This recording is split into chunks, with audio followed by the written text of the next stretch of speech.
Hello friends. कैसे हैं आप सभी? आई होप सभी अच्छे होंगे और अपनी तैयारी अच्छे से कर रहे होंगे। फ्रेंड्स, आप में से कई लोगों का कमेंट आया था कि सर यूपीपीसीएल जेई के लिए मतलब कौन सी बुक पढ़ें, कौन सी बुक आपने पढ़ी थी। तो इसके रिगार्डिंग हम इस वीडियो में देखेंगे। और फ्रेंड्स, जैसे आप में से कुछ लोगों का कमेंट आया था कि सर मतलब यूपीसीएल में तो अंधाधुंध कमाई है, यूपीसीएल में इतने साल में करोड़पति बन जाएंगे और महीने का पता नहीं कितना कितना लाख आप लोग बता रहे हो। तो ऐसा कुछ भी नहीं है। ये सोच के मत आना कि अब यूपीसीएल में मतलब बहुत अंधाधुंध कमाई है। अब समय बदल चुका है। तो ये सोच के मत इस विभाग में आना कि मतलब बहुत ज़्यादा इसमें कमाई है। तो फ्रेंड्स, जैसे हम लोग बात कर रहे थे कि यूपीसीएल जेई के लिए कौन सी बुक पढ़ना ज़्यादा सही है, मतलब बेस्ट कौन सी है। और मतलब अपने हिसाब से, क्योंकि सबके लिए तो अलग अलग होती है कोई कोई। लेकिन जो मैंने पढ़ा है मैं वो आपको वही सजेस्ट करूंगा और जो भी मेरा एक्सपीरियंस है। जैसे फ्रेंड्स, आप जैसे मान लीजिए कोई भी स्टूडेंट है, कोई भी है। जैसे अगर मान लीजिए वो मेनली अगर सेकेंड ईयर में है, तो मतलब सेकेंड ईयर पास कर लिया है, अगर थर्ड ईयर में गए हैं तो मतलब बेसिकली मोस्टली बच्चे जो भी रहते हैं वहाँ से तैयारी अपना करना स्टार्ट कर देते हैं, क्योंकि सेकेंड ईयर पास होने के बाद से। लेकिन आपको तैयारी तो करना है ही, मतलब सेकेंड ईयर से ही। सेकेंड ईयर के बाद जब थर्ड ईयर में आ जाते हो, लेकिन आपको उसके साथ साथ अपने सेमेस्टर पे भी ध्यान देना है ताकि बैक वगैरह ना लगे, क्योंकि यूपीसीएल में बहुत ज़्यादा डर रहता है बैक वगैरह का। 17 नंबर बहुत ज़्यादा इंपॉर्टेंट होते हैं हम लोगों के लिए, जैसा कि हम लोग पढ़े ही हैं, वन नाइट फाइट। तो आप जैसे भी आप करते हो कि, लेकिन आपको अपने सेमेस्टर पे ध्यान देना था कि उसमें बैक, वैसे अगर बैक आपका लग भी जाता है तो भी आप यूपीसीएल जेई एग्जाम दे सकते हो। जैसे एक दो लोगों ने पूछा था कि आपका मतलब बैक आप जितने भी साल में कभी भी क्लियर करो, आप यूपीसीएल जेई का एग्जाम दे सकते हो, आप क्वालिफाई हो जाओगे तो उसमें कोई दिक्कत नहीं है। तो फिर जैसे मान लीजिए आप थर्ड ईयर से करना थोड़ा बेटर रहता है, तो आप थोड़ा फिर उसके बाद जब पास होते तो जल्दी आपका मतलब सिलेक्शन का थोड़ा एक बन जाता है। तो अगर आप अपनी डिप्लोमा बुक जो भी है उन सबों को पहले अच्छे से पढ़िए। जैसे अभी केवल एग्जाम में पास होने का तो अलग तरीका, हम लोग सरन वगैरह पढ़ के पास हो जाते हैं। लेकिन जब आप कंपटीशन एग्जाम की बात करते हो तो आपको उसमें जो भी सब्जेक्ट है, जो भी डिप्लोमा में, उनको अच्छे से पढ़ने। जैसे आपका बेसिक इलेक्ट्रिकल हो गया, डिजिटल इलेक्ट्रॉनिक्स हो गया, एनालॉग इलेक्ट्रॉनिक्स हो गया, आपका एसजीपी हो गया, switch gear and protection, TDP transmission distribution हो गया, और आपका इलेक्ट्रिकल ड्राइंग, जो ड्राइंग आप पढ़ते हो वो हो गया। तो ये सारी चीज़ें यूडब्ल्यूटी मतलब utilization of electrical energy, machine, power system, तो इन्वायरमेंट मतलब मैनेजमेंट, ये सारी बुकें जो हैं, आप जो भी आप किसी भी पब्लिकेशन के लिए हो उसे आप अच्छे से पढ़ो। यहाँ पे मतलब आपका सेमेस्टर एग्जाम पास होने के लिए नहीं, आगे कॉम्पिटेटिव एग्जाम के लिए। तो आप अगर पहले से उसको पढ़ते रहोगे ना तो आपका बेस वैसे स्ट्रांग रहता है। फिर आप कोई जब कंपटीशन वाली स्टैंडर्ड कोई भी आप बुक लोगे तो आपका क्या है, आपका बेस स्ट्रांग है और उसमें थोड़ा और डेप्थ में रहता है, तो आपके लिए बहुत ज़्यादा आसानी होगी। और जल्दी आप मतलब अपने डिप्लोमा पास करने के बाद जल्दी मतलब सिलेक्ट भी हो सकते हो। तो आप जो भी आपकी डिप्लोमा बुक्स हैं उनको आप अच्छे से पढ़िए। और फिर जैसे आप वैसे बुक्स की बात की जाए, तो जैसे अब कोई एक बुक आपके लिए परफेक्ट नहीं, मतलब कोई एक बुक में सारी चीज़ें नहीं दी हुई हैं। कोई भी आप बुक ले लोगे तो कुछ कुछ चीज़ें दी हुई हैं, कुछ कुछ चीज़ें सारी चीज़ों में, कुछ सारे बुकों में मतलब मिस आउट है। तो लेकिन अगर आप मतलब पढ़ना चाह रहे हो तो जैसे मैंने किया था कि आप वीके मेहता बुक ले सकते हो। वीके मेहता जो आती है ना, 5000 ऑब्जेक्टिव भी रहते हैं और थियरी भी रहता है, तो आप उस बुक को ले सकते हो। उसमें क्या है कि जैसे मान लीजिए आप कहीं अगर कोचिंग वगैरह कर रहे हो, ऑफलाइन या ऑनलाइन कोई भी कोचिंग कर रहे हो, तो वहाँ तो आपका मतलब कराया ही जाता है, सारा सिलेबस कंप्लीट कराया ही जाता है। तो आप लेकिन तो भी आप बुक ले लोगे तो भी बेटर रहेगा, क्योंकि आप प्रैक्टिस तो करते रहोगे। और जो बच्चे मान लीजिए नहीं तैयारी कर पा रहे हैं या नहीं उतना मतलब कंडीशन सही है कि मतलब तैयारी अपने स्वयं सेल्फ स्टडी करना चाह रहे हैं, वो भी बच्चे कर सकते हैं। ऐसा नहीं कि आप कहीं तैयारी करोगे तो ही इसको निकाल सकते हो। आप बस आपको मेहनत करना है डेडिकेशन के साथ, तो आप घर पे भी पढ़ के अपने आप, क्योंकि आजकल इंटरनेट है, सब कुछ हमारे पास, तो सारी चीज़ें हम देख सकते हैं। बस क्या है, वही डेडिकेशन होना चाहिए। तो ऐसा नहीं कि जो बच्चे तैयारी नहीं कर रहे हैं घर पे हैं वो भी आराम से मतलब मेहनत करके इस एग्जाम को निकाल सकते हैं। तो फ्रेंड्स, जैसे कि आप अगर कहीं आप वीके मेहता बुक ले सकते हो, लेकिन अब मैंने जैसा कि बताया कि एक बुक में सारी चीज़ें नहीं दी हुई हैं। तो आपको और भी जैसे जितना चीज़ इसमें दिए हुए, जैसे आपका हो गया बेसिक बेसिक इलेक्ट्रिकल बहुत अच्छे से दिया हुआ है वीके मेहता में। जैसे कुछ भी आप ले लो, network, DC AC, magnetic circuit network, मतलब सारी चीज़ें जो भी हैं तो उसमें बहुत अच्छे से दिए हुए हैं, एसी सर्किट, एसी पूरा एनालिसिस वगैरह बहुत अच्छे से दिए हुए हैं। तो आप इसको ले सकते हो। उसमें पावर सिस्टम भी अच्छे से दिया हुआ है, इलेक्ट्रिकल मशीन भी दिया हुआ है और एनालॉग इलेक्ट्रॉनिक्स भी दिया हुआ है। तो ये सारी चीजें जो है मतलब क्या है कि एक जेई लेवल के लिए ये मतलब एक जितना भी इसमें दिया है वो मतलब बहुत ज्यादा अच्छा है, बहुत ज्यादा परफेक्ट है। तो आप जितना उसमें दिया है वो जेई के लिए बहुत परफेक्ट है। मान लीजिए कई चीजें उसमें नहीं भी दी हुई हैं, जैसे आपका डिजिटल इलेक्ट्रॉनिक्स हो गया, कंट्रोल सिस्टम हो गया, पावर इलेक्ट्रॉनिक्स हो गया, और भी कई सब्जेक्ट हैं जो उसमें नहीं दिए, तो उनके लिए आप कोई बुक ले सकते हो, स्पेशल बुक। जैसे आप डिजिटल इलेक्ट्रॉनिक्स की आप वैसे भी पढ़ के आते हो अपने डिप्लोमा में, तो एक नव भारत की आती है बुक, उसको भी ले सकते हो तो भी सफिशियंट है।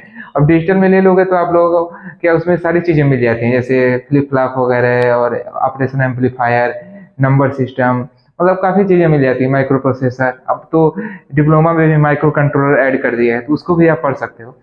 और क्या है, अब जैसे मान लीजिए आपको पढ़ना है क्या, पावर इलेक्ट्रॉनिक्स पढ़ना है, तो पावर इलेक्ट्रॉनिक्स अब यूपीसीएल जेई में बहुत अच्छे से ऐड कर दिया है। मतलब आप हल्का फुल्का पढ़ के नहीं कर पाओगे। पावर इलेक्ट्रॉनिक्स वैसे आपके डिप्लोमा में उसको तो पढ़ना है बेसिक के लिए, लेकिन उसके बाद एक बुक आती है, आप ले सकते हो, एमएच राशिद की बुक आती है, तो आप उसको ले सकते हो। तो काफी स्टैंडर्ड बुक है, तो क्योंकि अब मतलब अब थोड़ा बहुत पढ़ के जाओगे ना तो उससे बहुत ज्यादा नहीं होने वाला, क्योंकि काफी ज्यादा सिलेबस सेट कर दिया है। तो आप एमएच उसकी बुक ले सकते हो। और जैसा कि फ्रेंड्स कंट्रोल सिस्टम हो गया, तो कंट्रोल सिस्टम तो आप अपने डिप्लोमा बुक्स में पढ़ते ही हो, जो भी ओपन लूप क्लोज लूप है। उस मैंने बताया ना कि डिप्लोमा बुक्स आपका अच्छे से पढ़ना बहुत ज्यादा जरूरी है। मतलब आप समझ लो कि 50% सिलेबस आपका कवर हो जाता है उससे। तो बाकी फिर जैसे आप कंट्रोल सिस्टम की अगर कोई बुक लेना चाहते हो तो एक आती है बीएस मनके की बुक, बीएस मनके, तो आप उसको ले सकते हो। उसमें जैसे आपका मैटलैब जो आता है ना ऐड किया, वो भी आपका उसमें कवर हो जाता है, और काफी अच्छे से उसमें मतलब एग्जाम्पल भी काफी अच्छे अच्छे दिए हुए हैं, तो आप उसको मतलब अच्छे से समझ सकते हो। तो मैंने जो बुक बताई है आपको, जैसे जो भी बुक मैंने बताई है, तो आपको कोई जरूरी नहीं कि वही बुक लो, लेकिन आप क्या है कि अगर बीके मेहता बुक पढ़ लेते हो तो ये सारी चीजें भी आपको पढ़नी बहुत जरूरी है। अब जैसे आप अगर एक सब्जेक्ट है कम्युनिकेशन इंजीनियरिंग, तो इसके लिए कोई स्पेशल बुक मत लेने जाना, नहीं तो फिर बहुत दिक्कत होगी, ये बहुत काफी लंबा सिलेबस है और हम उतना उसमें इंटरेस्ट भी नहीं लग पाता, और कोई जो नहीं कि आप पढ़ लो तो उससे आ भी जाए, क्योंकि काफी लंबा सिलेबस है। तो आप क्या कर सकते हो, जैसे डिजिटल इलेक्ट्रॉनिक्स की आप बुक लोगे ना, नव भारत की ले सकते हो, तो उसमें कम्युनिकेशन इंजीनियरिंग है, तो अगर आप उसमें का भी पढ़ लोगे तो भी बहुत है, बहुत सफिशियंट है। तो कोई ये नहीं कि हर सब्जेक्ट का आप जैसे, लेकिन पावर इलेक्ट्रॉनिक्स जो मैंने बताया, कंट्रोल सिस्टम, ये दोनों नए जो मतलब पावर इलेक्ट्रॉनिक्स तो खैर पहले से भी था, लेकिन अब काफी ज्यादा और भी चीजें उसमें ऐड कर दिया है। और कंट्रोल सिस्टम ये आपके लिए बहुत ज्यादा इंपॉर्टेंट है, कंट्रोल सिस्टम खास कर, क्योंकि इसमें सारी चीजें ऐड कर दिया है, सारे थियरम जितने भी थे, root locus, Nyquist, Bode plot, proportional integral controller, PID controller, PD controller, lag lead compensator, मतलब ऑलमोस्ट सारी चीजें ऐड कर दी है। तो इनको तो आपको पढ़ना ही है। और अगर फ्रेंड्स जैसे आप मान लो, कई बच्चे, कई फ्रेंड्स जो हैं वो जैसे जेबी गुप्ता बुक भी ले लेते हैं या आर के राजपूत ले लेते हैं, तो वो भी बुक आप ले, वो भी बुकें बहुत अच्छी हैं, उनका स्टैंडर्ड बहुत है। लेकिन आपको क्या करना है कि जेबी गुप्ता अगर बुक लेते हो तो उसमें आपको सारी चीजें नहीं पढ़नी है, कुछ जैसे, इसीलिए मैं इसको थोड़ा वो करता हूँ, जैसे आप कि सारी चीजें उसमें नहीं पढ़नी है आपको, जो क्योंकि काफी हाई लेवल की आईईएस तक की लेवल तक की वो बुक है। तो आप उसमें जो आपके काम की चीजें आप अपने सिलेबस से देखो, उसमें जो आपको काम की चीजें जो इजी इजी लेवल तक के क्वेश्चन उनको आप देख सकते हो, या वो काम से पूरा पढ़ने जाओगे तो आपको दिक्कत होगी काफी ज्यादा। तो आप और उसका क्योंकि आप जे लेवल पे तो उतना उसका यूज भी नहीं है, तो आप इसको पढ़ोगे तो ये आपके लिए हल्का फुल्का जो भी आप सिलेबस देखे, उसका कोई टॉपिक देखे तो उसको आप देख सकते हो।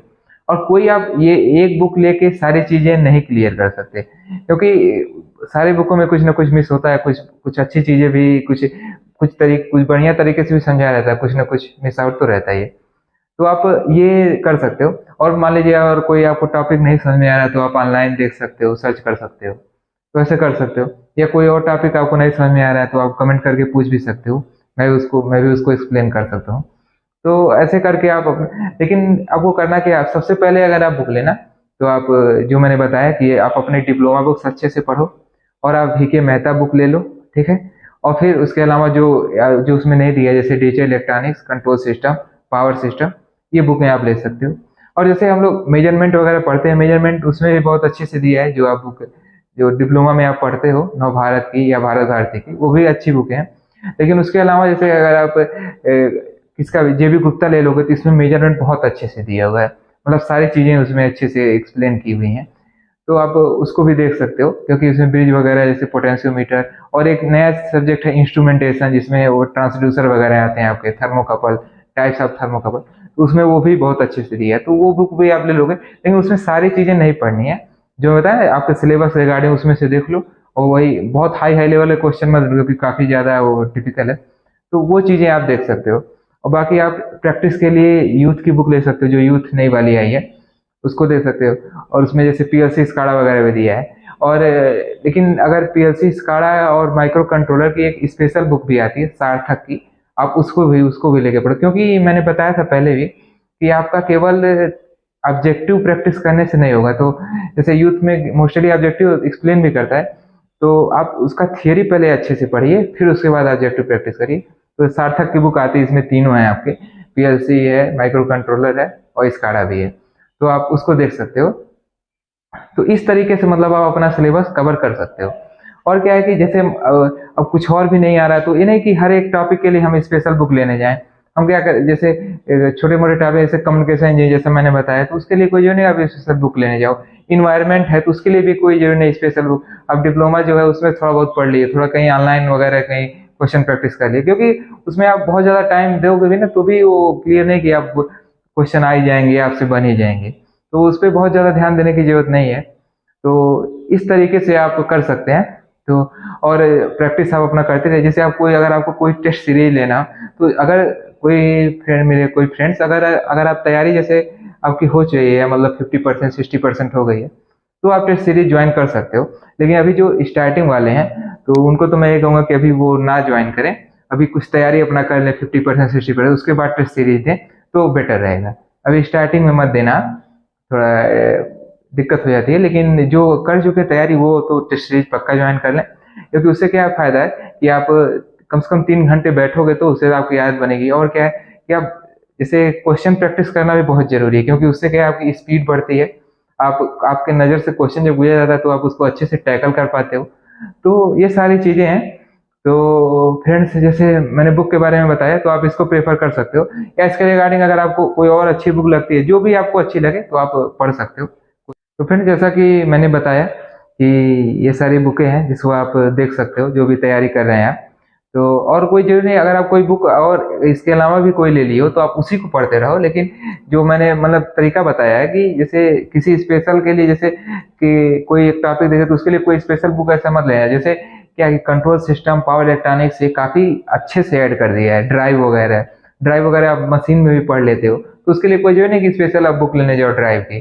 तो ऐसे करके आप देख सकते हो। जैसे कि मशीन की आप बुक ले सकते हो, क्योंकि मशीन काफ़ी इंपॉर्टेंट है। एक आती है बुक अशफाक हुसैन की, तो काफ़ी फेमस है, तो आप उनकी बुक ले सकते हो। तो जैसा कि अब यूपीसीएल में क्या है कि अब थोड़े बहुत से आपका काम नहीं, आपको पूरा, क्योंकि काफ़ी ज़्यादा चीज़ें ऐड कर दिया है, तो आपको पूरा पहले थ्योरी अच्छे से पढ़नी पड़ेगी। फिर उसके बाद फिर आप ऑब्जेक्टिव प्रैक्टिस करिए, उस पर टेस्ट सीरीज दीजिए, क्वेश्चन प्रैक्टिस करिए। वो भी काफ़ी ज़्यादा इंपॉर्टेंट है, क्योंकि आपको उससे स्पीड बनती है, तो आप अच्छे तरीके से उसको कर पाते हो। तो क्योंकि एग्जाम टाइम में क्या होता है कि आप अच्छे जल्दी से देखते हो, तो आपके माइंड में वो चीज़ें गुजरी रहती हैं पहले से, तो काफ़ी ज़्यादा आपके लिए वो यूजफुल होता है। तो फ्रेंड्स, उम्मीद है कि आपको कुछ ज़रूर नया जानने को मिला होगा। तो फ्रेंड्स, अगर वीडियो अच्छी लगे तो इसे लाइक करिएगा, और चैनल को सब्सक्राइब करिएगा, कर दिया करो। और फिर मिलते हैं किसी नेक्स्ट वीडियो में। Okay friends, bye.